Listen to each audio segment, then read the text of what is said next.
संविधान की विशेषता नंबर 11, इसमें एक धर्मनिरपेक्ष राज्य। भारत की ये संविधान की विशेषता है धर्मनिरपेक्ष राज्य। भारत का संविधान धर्मनिरपेक्ष है, इसलिए यह किसी धर्म विशेष को भारत के धर्म के तौर पर मान्यता नहीं देता है। संविधान के निम्नलिखित प्रावधान भारत के धर्मनिरपेक्ष लक्षणों को दर्शाते हैं, जैसे 1976 के 42वें संविधान संशोधन द्वारा संविधान की प्रस्तावना में धर्मनिरपेक्ष शब्द जोड़ा गया।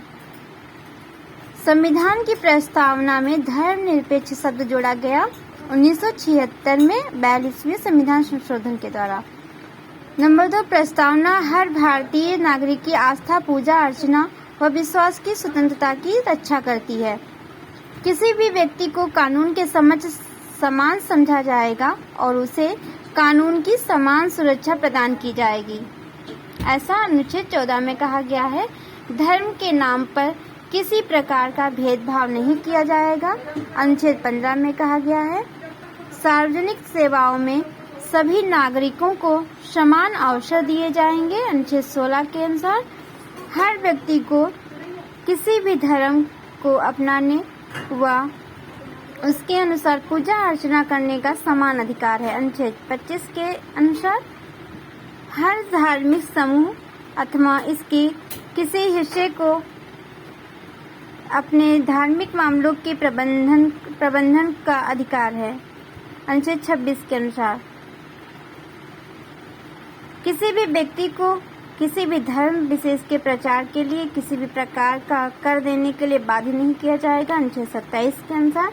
किसी भी सरकारी शैक्षिक संस्थान में किसी भी प्रकार के धार्मिक निर्देश नहीं दिए जाएंगे। नागरिकों के किसी भी वर्ग को अपनी भाषा, लिपि अथवा संस्कृति को संरक्षित रखने का पूरा अधिकार है, अनुच्छेद 29 में ऐसा कहा गया है। अल्पसंख्यकों को अपनी पसंद के शैक्षिक संस्थानों की स्थापना करने और उन्हें संचालित करने का पूरा अधिकार है, कोई भी संस्था खोल सकते हैं, ऐसा उन्हें अनुच्छेद 30 के अनुसार अधिकार दिया गया है। राज्य सभी नागरिकों के लिए समान नागरिक संहिता बनाने के लिए प्रयास करेगा। धर्मनिरपेक्षता की पश्चिमी अवधारणा धर्म और राज्य के बीच पूर्ण अलगाव रखती है। धर्मनिरपेक्षता की यह नकारात्मक अवधारणा भारतीय परिवेश में लागू नहीं हो सकती, क्योंकि यहाँ का समाज बहुत धर्मवादी है। इसलिए भारतीय संविधान में सभी धर्मों को समान आदर अथवा सभी धर्मों के समान रूप से रक्षा करते हुए धर्मनिरपेक्षता के सकारात्मक पहलू को शामिल किया गया है। इसके अलावा संविधान ने विधायिका में धर्म के आधार पर कुर्सी का आरक्षण देने वाले पुराने धर्म आधारित प्रतिनिधित्व को भी समाप्त कर दिया है। हालांकि संविधान अनुसूचित जाति और जनजाति को उचित प्रतिनिधित्व प्रदान करने के लिए अस्थायी आरक्षण प्रदान करता है। नंबर 12, इसकी विशेषता है, संविधान की विशेषता देखेंगे, सार्वभौम वयस्क मताधिकार। ये क्या है? भारतीय संविधान द्वारा राज्य विधानसभाओं और लोकसभा के चुनाव के आधार स्वरूप सार्वभौम वयस्क मताधिकार को अपनाया गया है। हर वह व्यक्ति जिसकी उम्र कम से कम 18 वर्ष है, उसे धर्म, जाति, लिंग, साक्षरता अथवा संपदा इत्यादि के आधार पर कोई भेदभाव किए बिना मतदान करने का अधिकार है।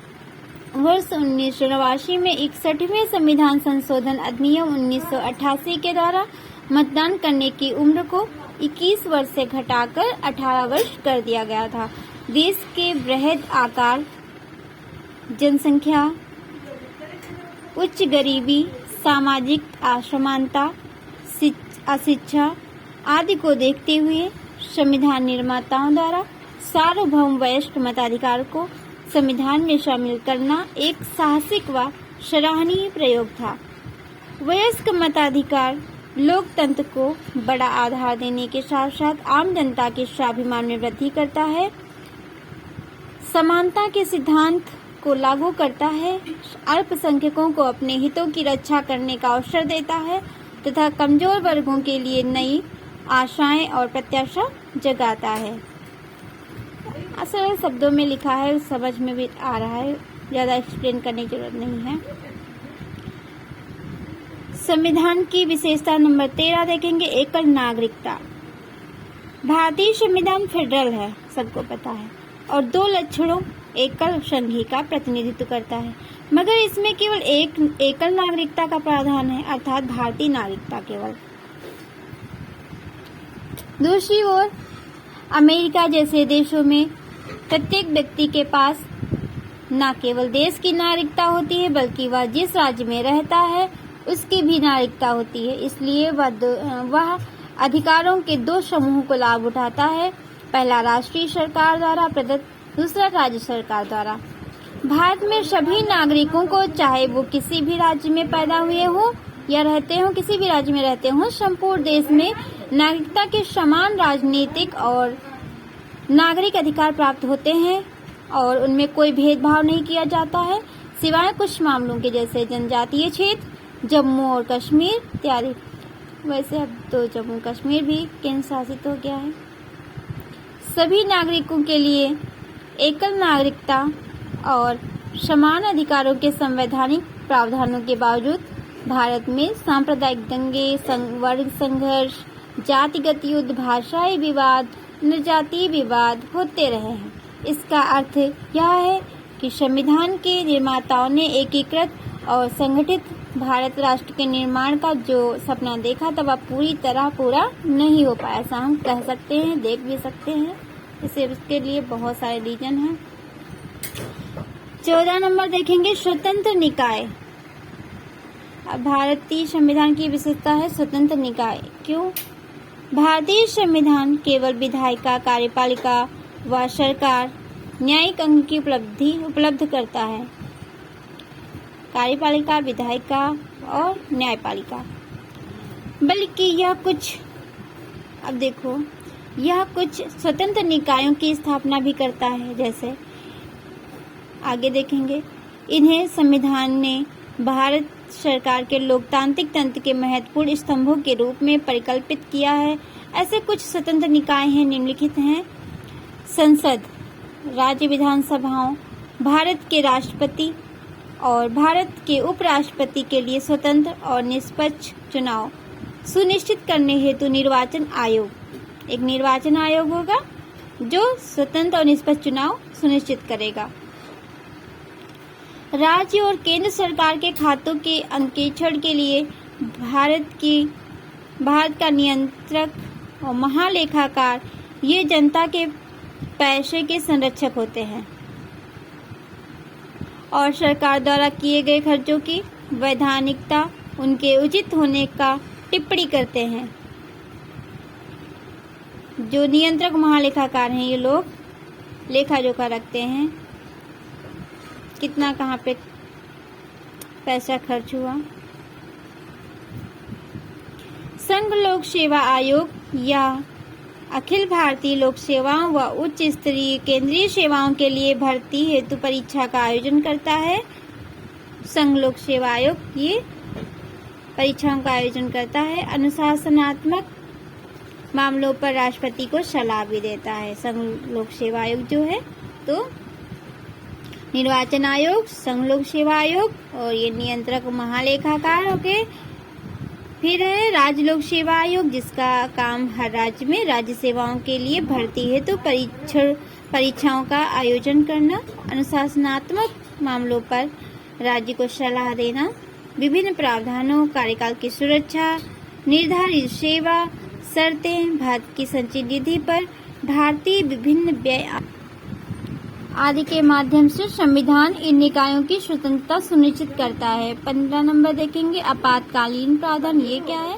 आपातकाल की स्थिति में प्रभावशाली ढंग से निपटने के लिए भारतीय संविधान में राष्ट्रपति के लिए बृहद आपातकालीन प्रावधानों की व्यवस्था है। इन प्रावधानों को संविधान में शामिल करने का उद्देश्य है देश की संप्रभुता, एकता, अखंडता और सुरक्षा, संविधान एवं देश के लोकतांत्रिक ढांचे को सुरक्षा प्रदान करना।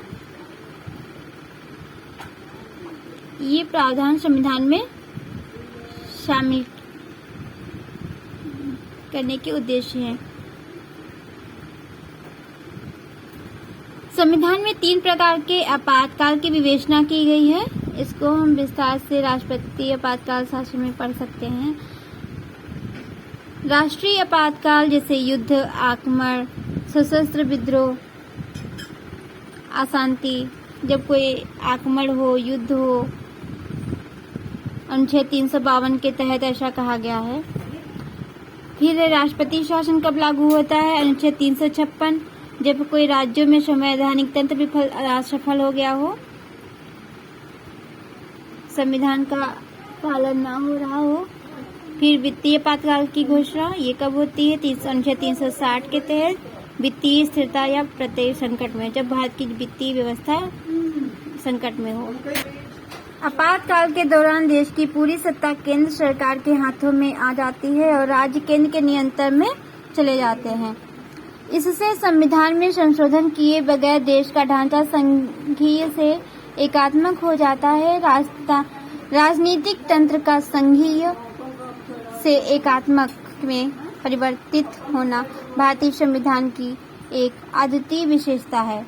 त्रिस्तरीय सरकार मूल रूप से एवं अन्य संघीय संविधानों की तरह भारतीय संविधान में 2 स्तरीय राज्य व्यवस्था जिसे केंद्रीय व्यवस्था, राज्य व्यवस्था और संगठन के संबंध में प्रावधान तथा केंद्र एवं राज्यों की शक्तियां अंतर्विष्ट थी। बाद में 1992 में 73वें 74वें संविधान संशोधन ने 3 स्तरीय सरकार का प्रावधान किया गया, जो विश्व के किसी और संविधान में नहीं है। संविधान में एक नए भाग 9 एवं नई अनुसूची 11वीं जोड़कर 1992 के 73वें संविधान संशोधन के माध्यम से पंचायतों को संवैधानिक मान्यता प्रदान की गई। इसमें एक नया भाग 9 जोड़ा गया। इसी प्रकार से 74वें संविधान संशोधन विधेयक 1992 ने एक नए भाग 9A तथा नई अनुसूची 12वीं को जोड़कर नगर पालिकाओं को संवैधानिक मान्यता प्रदान की। नंबर 17 है इसकी जो संविधान की विशेषता है, ये लास्ट में है सबसे, सहकारी समितियां। 97 वाला संविधान संशोधन हुआ, 97वां संविधान संशोधन नियम 2011 में हुआ था। इसने सहकारी समितियों को संवैधानिक दर्जा और संरक्षण प्रदान किया। इस संदर्भ में 3 परिवर्तन संविधान में किए गए, जैसे इसने सहकारी समिति गठित करने के अधिकार को मौलिक अधिकार बना दिया, अनुच्छेद 19 में जोड़ दिया गया। इसने एक नया राज्य का नीति निर्देशक तत्व जोड़ा, अनुच्छेद 43B, सहकारी समितियों के प्रोत्साहन देने के लिए। संविधान में एक नया भाग 9B जोड़ा गया, सहकारी समितियां शीर्षक से। नया भाग 9B के अंतर्गत अनेक ऐसे प्रावधानों के द्वारा सुनिश्चित किया गया है कि देश भर में सहकारी समितियां लोकतांत्रिक, व्यावसायिक, स्वायत्त ढंग से तथा आर्थिक मजबूती के साथ कार्य करें। यह संसद को अंतर राज्य सहकारी समितियों तथा राज्य विधायिकाओं को अन्य सहकारी समितियों के लिए उपयुक्त कानून बनाने की शक्ति प्रदान करता है। इस प्रकार हमारी सारी विशेषताएं कंप्लीट होती हैं। इसके बाद हम संविधान की आलोचना देख लेंगे।